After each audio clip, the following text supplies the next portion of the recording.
सामाजिक कार्यकर्ते सोनम वांगचुक यांची प्रकृती सध्या खालावलेली आहे। नीट परीक्षेविरोधातील आंदोलन अधिक तीव्र झालं असून बेमुदत उपोषणाचा आजचा 15वा दिवस आहे। मात्र गेल्या 15 दिवसांपासून अन्नत्याग केल्यामुळे वांगचुक यांची प्रकृती बिघडलेली आहे। त्यांचं वजन जवळपास 7 किलोंनी घटलं असून रक्तदाबही चिंताजनक पातळीवर खाली आलेला आहे। दरम्यान इतर संघटनांचं आंदोलन आणि उपोषण सुरूच आहे।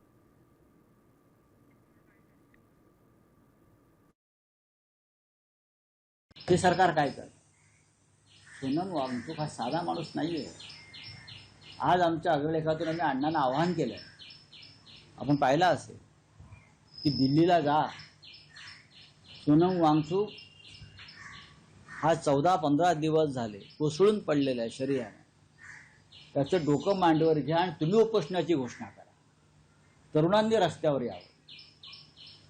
सरकारला सोनम वांगचुकचा बळी हवा, त्यांना लढणारे लोक नको आहेत, ज्यांना तुरुंगात टाकता येत नाही त्यांना ते अशा प्रकारे मारू इच्छित आहेत। ही या सरकारची नियत आहे।